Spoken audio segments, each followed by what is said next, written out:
Hello, my friends. It's Mrs. Egan. I told you I was going to read you another story that the illustrator from Seven Silly Eaters that we just finished by Marla Frazee, the illustrator. So the other story that she did that I recognized right away when I found this story is called Mrs. Biddlebox. The book storyline is by Linda Smith, but the illustration is by Marla Frazee, the same person who did my Seven Silly Eaters. Now, if you saw this video, remember some of the pictures because I think you will see the same things in this. And at the end of the story, I'll go back and see if we can recognize some of them, okay? Mrs. Biddlebox by Linda Smith and pictures by Marla Frazee. Now this, our end papers, right? I call it wallpaper, but it's also end papers. Those are the pages that keep the story inside the cover, right? When it's a hardback.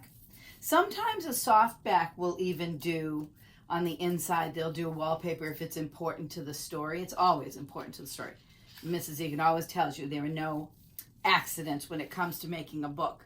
The color of this page, though, you can't probably tell at home, is this like pinky gray. It's the color of the sky on some very different weather days. It's not gray, it's not bright, it's kind of something in between. It's very like a whispery color. Mrs. Biddlebox by Linda Smith and illustrated by Marla Frazee. And it's published by HarperCollins. And this is a house, if you can see that house, and there is a wind, or she's drawn something on it that looks like it's going round and round and round. Can you see that? These lines that are going round and round. And we're going to guess, because we can't tell, but we're going to guess that those sweeping drawings make it look like motion, right? It's looking like the wind, the air. This is our dedication page to my agent and wonderful friend, Steve Mock, who believed in me, my editor, Alex Reed, and my husband, Russ. That's the author. And Marla Frazee, the illustrator, says to Andrea, my bud. I bet that's her friend, my buddy. That is Mrs. Biddlebox. If you can't tell, she's lying in bed with her eyeballs wide open. Have you ever tried to go to sleep at the end of the day and you're really tired, but for some reason you can't go to sleep and you're just lying in bed? Your eyeballs are wide open. I can't go to sleep. Too many things running around in my mind. Or maybe it's too noisy. Or maybe you don't feel good. Or maybe you just don't feel like going to sleep yet. Well, that's Mrs. Biddlebox. On a naughty little hill, in a dreary little funk, Mrs. Biddlebox rolled over on the wrong side of her bunk. Here she is. And by the way, next to her bed, instead of a dog bed or a cat bed, there's a goose. Just letting you know. Everybody has their choice of a pet, and Mrs. Biddlebox's is a goose. The birds gave her a headache. There were creakies in her chair. A breeze blew dank and dreary and mussied up her hair. She is not happy. She's gone out to get her newspaper, and she is not happy. The birds are making too much noise. The wind is going too much. She is not happy. This reminds me of the Horrible, Terrible, No Good, Very Bad Day, Alexander's. So she slammed the door on morning and sat thinking, what to do. Her tea was dark and bitter, her crumpets hard to chew. With her belly full of grumblies and her hands upon her hips, an idea burst inside her and whizzled from her lips. So this right here, by the way, in case you don't know, that's an old-fashioned TV, probably giving her bad news. And her tea is too dark, and her crumpets, those are kind of like English muffins, they're too hard to chew. Her belly hurts, her chair is making noise. She's not a happy camper. But the idea that she came up with. She says, I will cook this rotten morning. I will turn it into cake. I will fire up my oven, and I will set the day to bake. Well, that's one way of using up a bad day, right? Do you think that's what she means? Mrs. Biddlebox got busy. She grabbed a pot and broom. She tromped out into the morning to gather up the gloom. She snatched a patch of grubby lawn. She scuffed with the dirt. She plucked a filthy shadow from the folds of her old skirt. Huh, she's putting stuff in the pot. When the fog gave her the whiffles, she held her broomstick steady, stabbed the dreary lot of it, and twirled it like spaghetti. Do you remember that picture? Yes, the front illustration of the book. She's twirling the fog. Have you ever done that with a fork? You put it in spaghetti, and then you twirl the fork, and the spaghetti goes around it. That's what she's doing with the fog. So she means she's really getting rid of the day. Huh. Mrs. Biddlebox reached up and hooked a ray of sun, then yanked it like a ball of yarn until it came undone. Can you see that? It's like letting go of pieces of yarn. And look at, in the middle of all this darkness of her bad day, look at the bright yellow that follows the yarn from the sun. Oh, that's so beautiful. It really cuts through the black, huh?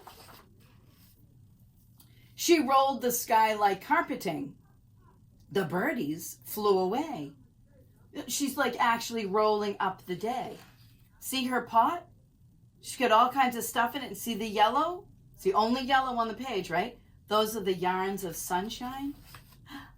Now the pot was overflowing with that despicable bad day. Look, there's no more darkness except what's coming out of her pot. She's literally taken the bad day and put it in her pot. Ooh, I wish we could do that. So she whipped and whisked and beat it. She rolled the day out flat. Mrs. Biddlebox laughed gleefully. Her hands went pat, pat, pat. When the dough was finally finished, when it rose up fat and light, she stomped it down into a tin with witchetty delight. Look at each part. She's really jumping on it, putting it in the tin. And oh, the day baked merrily, and oh, the spicy heat. Mrs. Biddlebox could not deny it was turning out quite sweet. She poured a cup of lovely tea. She set a pretty plate. She cut a merry slice of cake and ate and ate and ate. She ate the whole thing. Oh, my dear. Oh, my word. She looks happy, though. Now, with her belly full of crumblies and her nighty cap pulled tight, she threw the door wide open and welcomed in the night. Look at all those beautiful white and blue rays from the moon. Oh, my goodness. Totally different colors, huh? On a naughty little hill, in a cozy little heap, Mrs. Biddlebox rolled over, closed her eyes, and went to sleep. I want to go back to a couple of pages. Can I do that with you?